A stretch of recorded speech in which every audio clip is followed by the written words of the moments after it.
business. I can't do anything about it. If you don't like me, not you. Because I'm Jewish, I'm Jewish. There's nothing I can do about that, nor do I want to. And I should mind my own business. We should be the best people we can be. But if I go to a meeting, why can't people have the respect that I would have and use the word God? And it's been discussed. I'd say every Christian preacher, minister, pastor, priest knows that Jews, Buddhists do not believe in Jesus. Why not say God, or in the God of your belief, instead of saying in the name of Jesus? For me, every time I hear it, I feel that it's a lack of respect. I'm being discarded.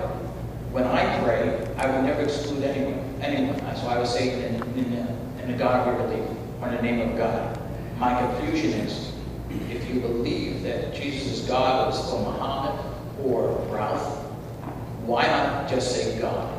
And that I'm posing to anyone, and we'll come back and we're going to have a few questions on the floor. I'm just confused, and if that's answered, I think it helps a lot to do with prejudice. Well, I'm half Armenian. My dad's from Lebanon and half West African. Armenians, of course, experienced the genocide, and they were spread out into the Middle East. Many of them lived in Iraq, many of them lived in Turkey, Syria, Lebanon, Jordan. So Armenians, as my father has taught me, and I worked in an Armenian church, historically lived amongst Muslims, and have had churches, the Eastern Orthodox Church, the Evangelical Armenians. And so this idea of tolerance is critical, because I do come from an ancestry that has lived in Muslim lands where Muslims have pretty much allowed them to maintain conscientiously their faith, believe it or not. And I think what it comes down to is this. It's sort of like, I grew up playing football, sports. What it comes down to is every single person in this room, and I think as Miamians, we need to get honest. We all have a belief system. We're all working hard implicitly and explicitly to promote our belief systems. Homosexual activists are, the Jewish community is, implicitly and explicitly, even if that means demonstrating the beauty of Judaism. Everyone is expressing their beliefs. Everyone's trying to evangelize. Everyone's trying to legislate their morality. Let's get honest about that. And it really comes down to the football game.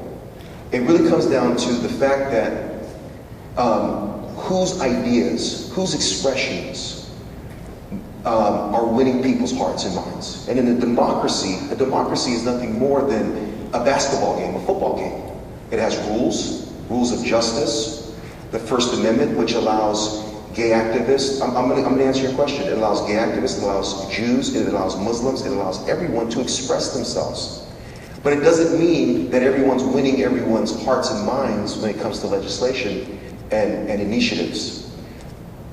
That process has to be done through free speech, through persuasion. So when it comes to, for example, praying in public, tolerance is not me denying my First Amendment rights and suppressing my conscience. If my conscience and my religious faith expects me to use the name of Jesus, your idea of tolerance, Rabbi, is neutering people and bringing them into uniformity, into one hodgepodge, where everyone talks the same, prays the same, and therefore you lose that First Amendment expression and that beauty of diversity.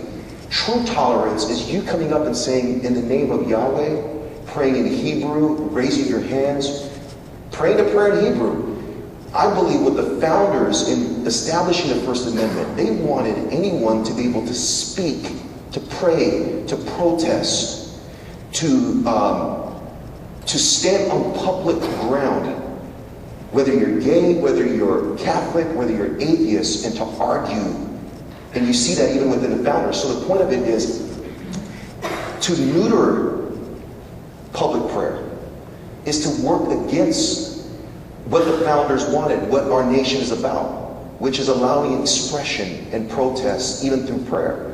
So it's not dehumanizing a Jew if I get up and pray in the name of Jesus. It just means that if there's a rotation and it's a public square, Hopefully you have clergy that represent the community, and maybe that clergy would represent the community in proportion to the community, where there's Buddhists. So it's allowing each one of them to pray in the name of their God and not establishing a law that controls religion, but allowing the freedom of religion, which you can see in the founding of our nation they allowed. And so, again, it goes back to the football game. The football game has a set of rules that allows people to pretty much play within those rules. And part of those rules is freedom of speech, freedom of expression. Now, me praying in the name of Jesus isn't harming you. It isn't inciting violence against Jews. Especially if I'm allowing you to protest, to try to persuade Christians or atheists to become Jewish, and I'm celebrating that. And so what we need to all admit in Miami is that all of us have an agenda, have a theological persuasion, have a point of view. I want the homosexual community to call me out, to argue with me, especially the gay theologians. I want them to protest. I want them to be able to release what's in their hearts. But that's what needs to happen. And every time they do that, I shouldn't say you're anti-religious. Because the word anti, like anti-Semitic, means you're trying to harm me. May No. I have the opportunity to follow up on that? Yeah, so the point of it is, to answer your question, our founders established the rules to the game. And in those rules, we should celebrate the tension of thought that our opponents and other people are presenting to us, and understand that's not anti-Islam. Okay, I totally disagree.